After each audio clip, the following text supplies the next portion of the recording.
Hey everyone, welcome back to the Forex Genesis YouTube channel. It's me, Winston, and I'm here with another video. And for this video, this is basically going to be a Forex trading guide for beginners. And the reason why I decided to go ahead and make this video is because when I first started trading, there were a lot of things that I did not realize about Forex trading as far as the mechanics of actually trading. So I figure I'll go ahead and make this video, and hopefully this will help out any new traders, and maybe it'll help out any traders who did not understand some of the things that I'm about to talk about in the video.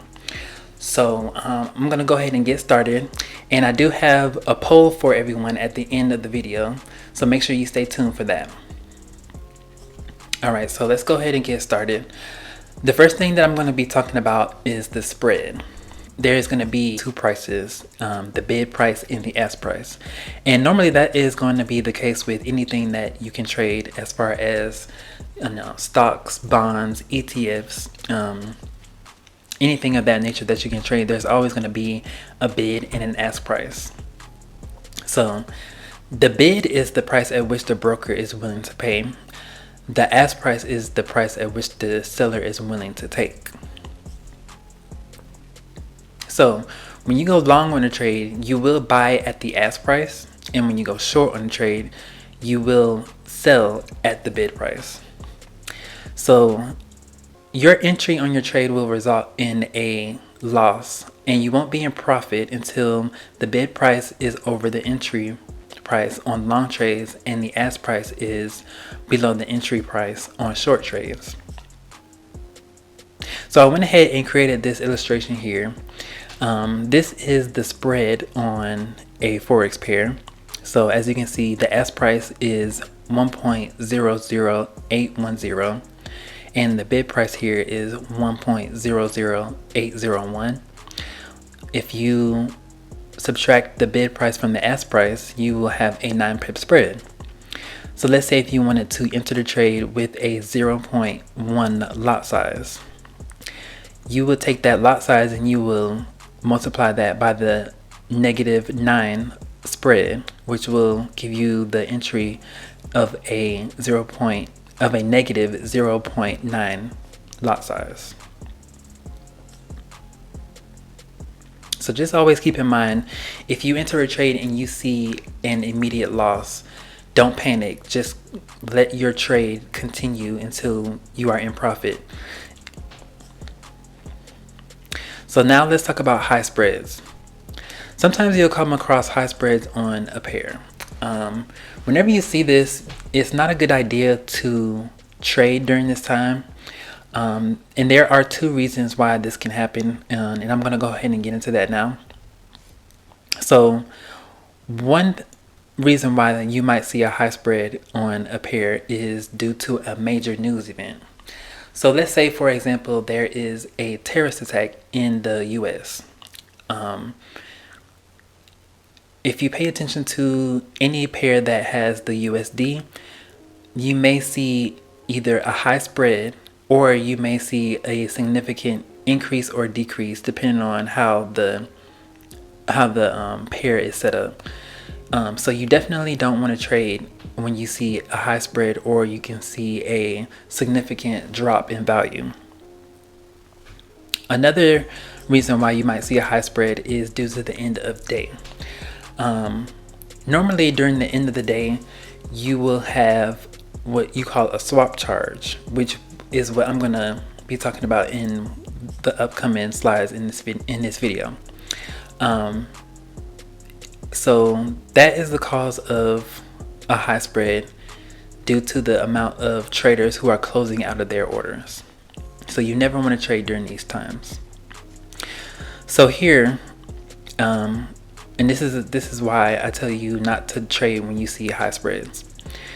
I took the same picture from before and just changed the numbers a bit. So the ask price this time is 1.00861 and the bid is the same, and it's going to be 1.00801, which results in a 60 pip spread. Now let's say if you take the same lot size of 0.1 and multiply that by the negative 60 spread, you will have an immediate $6 loss. Now that's a significant difference from what we had before, which was a 0.9 cent loss on the previous slide. So now I'm going to be talking about swap. So the reason why you will see a high spread at the end of the day is because a lot of traders are closing out their orders to avoid the swap. And the swap is basically a fee that is charged for holding a trade over into the next day. This is a interest rate differential between the two currency pairs. So if you decide that you want to swing trade, which means that you're going to be taking trades and holding them for a longer period of time, it will probably be best to enter in the trade closer to the beginning of the day versus closer to the end of the day, so that way you won't have that swap that will be charged immediately. All right, so next I'm going to be talking about the cryptocurrencies on Forex brokers.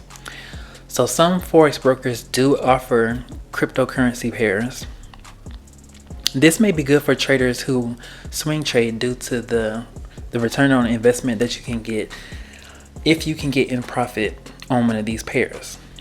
So for example, I trade with Traders Way, and they do offer Bitcoin, Ethereum, Litecoin, and some other coins. And I am going to be making a review video on Traders Way pretty soon, so make sure you guys subscribe to see that.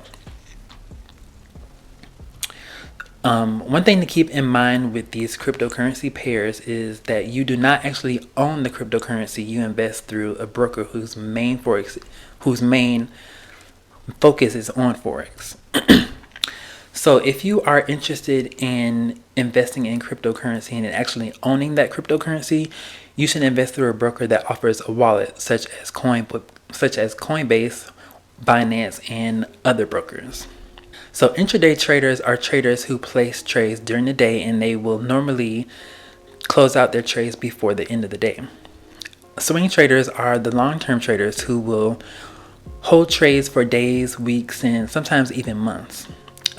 So just a question for you all: if you think that you might be interested in intraday trading, make sure you leave a 1 in the comments along with intraday trading. Or if you're interested in swing trading or long-term trading, make sure you leave a 2 in the comments for that. Thank you all for watching the video.